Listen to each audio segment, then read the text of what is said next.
उत्तर प्रदेश के बदायूं जिले की फिजाओं में भक्ति और समर्पण की एक ऐसी अनूठी खुशबू घुली है जिसने द्वापर युग की मीराबाई की यादों को आधुनिक दौर में एक बार फिर जीवंत कर दिया है। नमस्कार, आप देख रहे हैं आई इंडिया और मैं हूं आपके साथ निशांत गुप्ता। दरअसल बदायूं जिले के इस्लाम नगर थाना क्षेत्र के ब्योर कासिमाबाद गांव में एक उच्च शिक्षित 28 वर्षीय युवती पिंकी शर्मा ने संसारिक मोहमाया और मानवीय रिश्तों से परे हटकर भगवान श्री कृष्ण को अपना जीवन साथी चुनकर एक ऐसा विवाह रचाया है जो न केवल इलाके में कौतूहल का विषय बना हुआ है बल्कि श्रद्धा और आस्था का एक नया अध्याय भी लिख गया है। शनिवार की शाम जब गांव में सहनाइयां गूंजी और मंडप सजा तो नजारा किसी सामान्य शादी जैसा ही था, लेकिन दूल्हे के रूप में कोई इंसान नहीं बल्कि पीतांबरधारी भगवान श्री कृष्ण की सुसज्जित प्रतिमा विराजमान थी।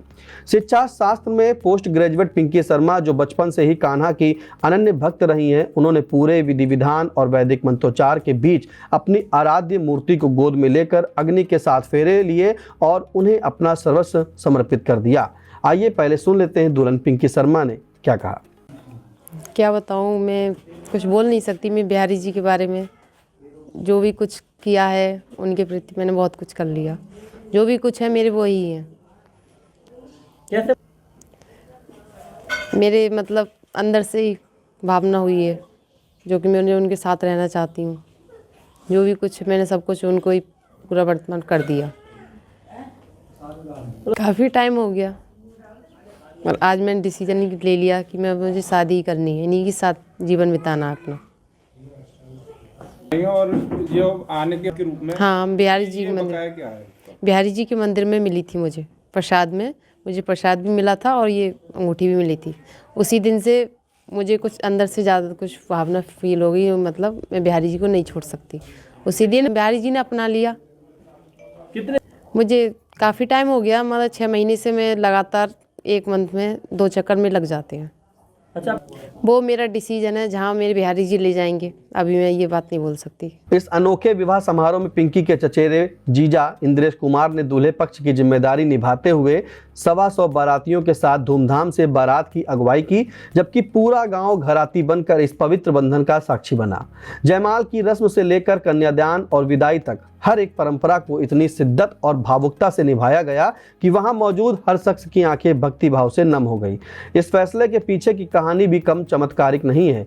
पिंकी के पिता सुरेश चंद्र शर्मा ने बताया कि उनकी बेटी अक्सर उनके साथ वृंदावन जाती थी और बांके बिहारी के प्रेम में रमी रहती थी, लेकिन जीवन का निर्णायक मोड़ तब आया जब करीब 4 महीने पहले मंदिर में प्रसाद देते समय पिंकी के आंचल में रहस्यमयी ढंग से शुद्ध सोने की एक अंगूठी आ गिरी, जिसे उसने कान्हा का साक्षात प्रेम, प्रस्ताव और आशीर्वाद मान लिया।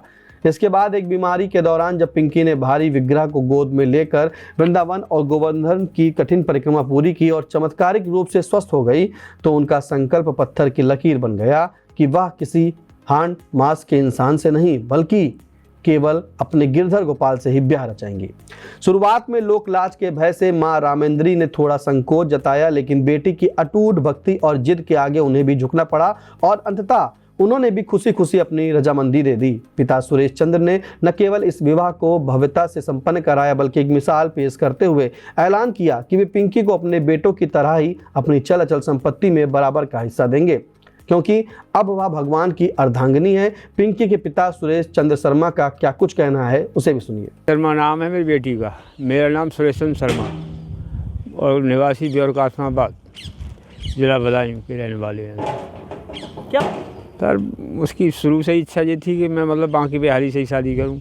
हम वहाँ पे वृंदावन जाते रहते थे, तो वहाँ पे बांके बिहारी के मंदिर में भी गए जाते थे। तो वहाँ पे जब ऐसे पुजारी जी जो फूल और वो माला फेंकते हैं ना, मतलब प्रसाद फेंकते हैं, तो उसके हाथ में सोने की अंगूठी आके गिरी थी। तो हमने तो पहले ये सोचा मैं ये बिहारी जी पहले ही मतलब अंगूठी पहना रहे हैं, तो वो जब से और उसकी वो इच्छा हो गई तो फिर वो उसने फिर उन्होंने कि निश्चय कर लिया कि मुझे तो बांके बिहारी से ही शादी करनी है। ये तो अभी 2 महीने पहले की बात है साहब, अंगूठी वाली बात। और हम तो वृंदावन तो हम पहले से ही जाते रहते हैं, 1 साल से और पहले से जाते रहते थे।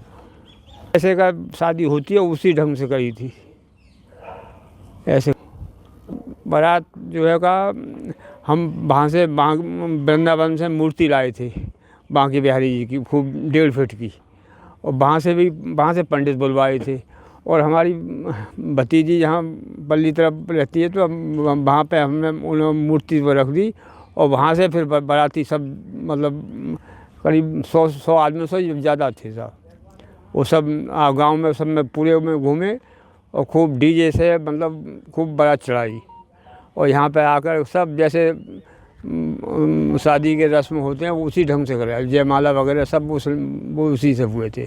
रविवार की सुबह जब विदाई की बेला आई तो माहौल और भी भावुक हो गया, लेकिन पिंकी कहीं और नहीं बल्कि अपने घर के ही एक हिस्से में कान्हा के साथ गृहस्थी बसाने के लिए रुक गई। अब पूरा क्षेत्र पिंकी को कलयुग की मीरा के नाम से पुकार रहा है और ग्रामीणों का कहना है कि उन्होंने अपने जीवन में ऐसा अद्भुत और श्रद्धा से परिपूर्ण दृश्य पहले कभी नहीं देखा, जो आने वाली पीढ़ियों के लिए आस्था की एक अमर कहानी बनकर याद रखा जाएगा। बताते चले कि सुरेश चंद्र शर्मा की 5 संतानें हैं, जिनमें 3 बेटे और 2 बेटियां हैं। सबसे बड़ा बेटा योगेंद्र, फिर अन्नू शर्मा, मुनेंद्र शर्मा, निखिल शर्मा और सबसे छोटी पिंकी शर्मा है। बहरहाल बदायूं में संपन्न हुआ यह अलौकिक विवाह महज एक रस्म अदायगी नहीं बल्कि भक्ति की उस चरम सीमा का दर्शन है जहां भक्त और भगवान का भेद मिट जाता है। पिंकी शर्मा ने मीरा बनकर यह सिद्ध कर दिया कि प्रेम की कोई परिभाषा या सीमा नहीं होती। उच्च शिक्षित होने के बावजूद उनका यह आध्यात्मिक निर्णय समाज को सोचने पर मजबूर करता है कि सच्ची खुशी भौतिकता में नहीं बल्कि अंतरात्मा की पुकार सुनने में है। पिता द्वारा संपत्ति में हिस्सा देने का फैसला भी उतना ही क्रांतिकारी है, जो यह संदेश देता है कि बेटियां चाहे जिस राह पर चले, परिवार का संबल उनके साथ होना चाहिए।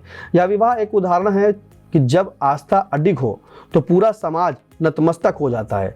आने वाले समय में पिंकी के यह भक्ति गाथा बुंदेलखंड से लेकर ब्रज तक गूंजती रहेगी और लोगों को यह याद दिलाती रहेगी कि कलयुग में भी मीरा जैसा समर्पण संभव है।